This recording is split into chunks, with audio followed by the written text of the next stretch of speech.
Assalamualaikum warahmatullahi wabarakatuh.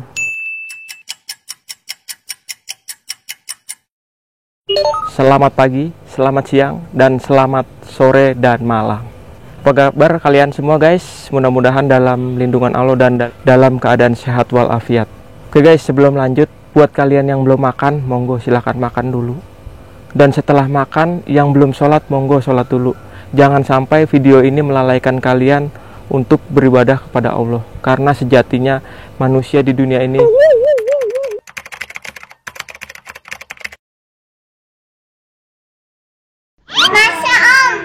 Di video kali ini saya akan membahas mengenai lamtoro ya, kegunaan dan manfaat dari tanaman lamtoro atau bahasa Jawanya melandingan atau pete Cina. Manfaatnya apa aja untuk domba, untuk kambing ya? Berbahaya atau enggak sih? Sebelum lanjut, kita intro dulu ya. Oke.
Nah guys, nah ini tanamannya nih. Kalau kalian yang belum pernah lihat, kalian langsung aja cek videonya sampai tuntas. Lamtoro atau dalam bahasa Latin dikenal dengan nama Leucaena leucocephala telah dikenal di Nusantara sejak dahulu dengan sebutan petai Cina atau melandingan. Tanaman lamtoro adalah tanaman yang termasuk kacang-kacangan yang berasal dari Amerika Tengah. Diperkirakan tanaman ini dibawa ke Indonesia pada abad ke-20 sebagai tanaman peneduh di perkebunan.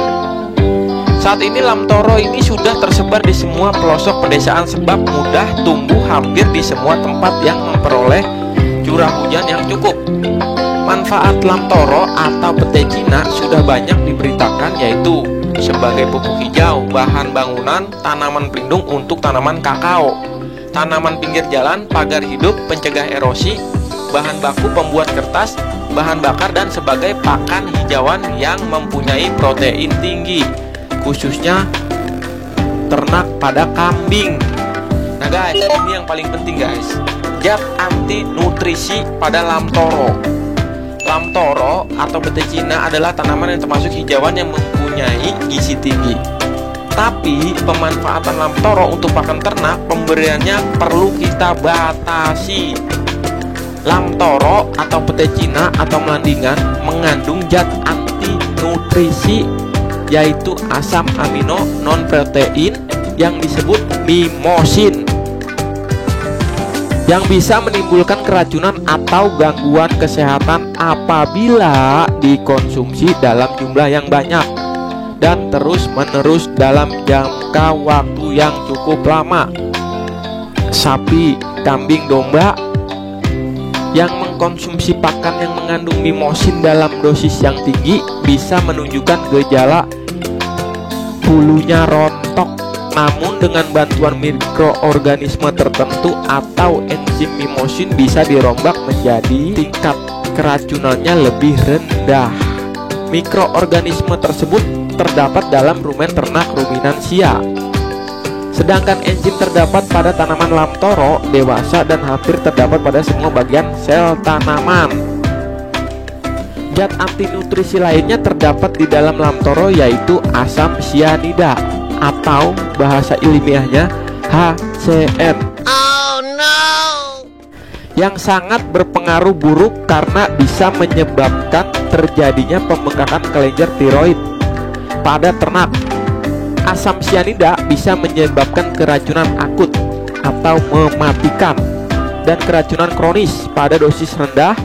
Asam sianida yang masuk dalam tubuh ternak dalam jangka waktu yang cukup lama bisa menurunkan kesehatan ternak. Adanya sejumlah tanin dalam lam toro bisa mencegah kembung dan melindungi degradasi protein yang berlebihan oleh mikroba rumen. Dengan adanya zat anti nutrisi dalam hijauan lam toro tidak mengurangi nilai manfaatnya, guys. Sebagai pakan hijauan yang berkualitas, pencampuran hijauan ini ke dalam hijauan lainnya merupakan salah satu cara mengurangi resiko keracunan pada ternak ruminansia. Selain itu, proses pemanasan, pengeringan atau pelayuan bisa meningkatkan pemecahan mimosit menjadi DHP yang kurang toksik.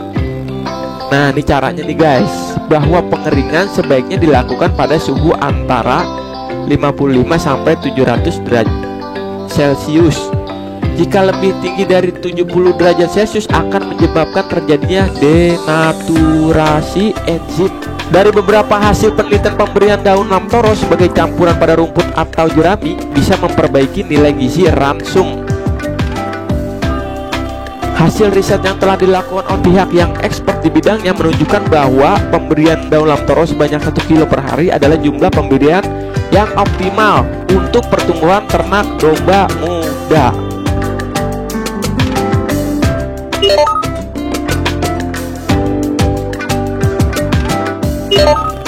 Nah guys, jadi pada intinya ya guys, kalau saya pribadi sih untuk pemberian pakan daun lam toro itu sebaiknya dicampur guys dengan rumput atau dengan rambanan yang lain. Contohnya seperti odot atau rumput gajah mini, indigo vera, daun kapuk, atau rumput-rumput yang lainnya ya, seperti sambung rambat atau rayutan. Nah, saya rasa akan mengurangi resiko keracunan pada domba. Selain itu juga untuk pemberian pakan daun lam toro tidak semua ternak ruminansia itu suka. Jadi wajib hukumnya untuk dicampur.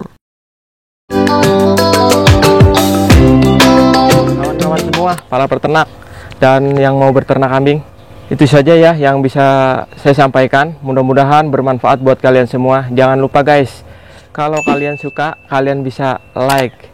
Kalau kalian merasa video ini bermanfaat, kalian bisa share sebanyak-banyaknya guys. Lalu buat kalian yang baru pertama kali datang, tolong dibantu subscribe-nya ya guys. Sampai berjumpa lagi di video-video selanjutnya tentang peternakan, pertanian dan perkebunan serta jalan-jalan. Selamat pagi, siang, sore, malam, dan wassalamualaikum warahmatullahi wabarakatuh.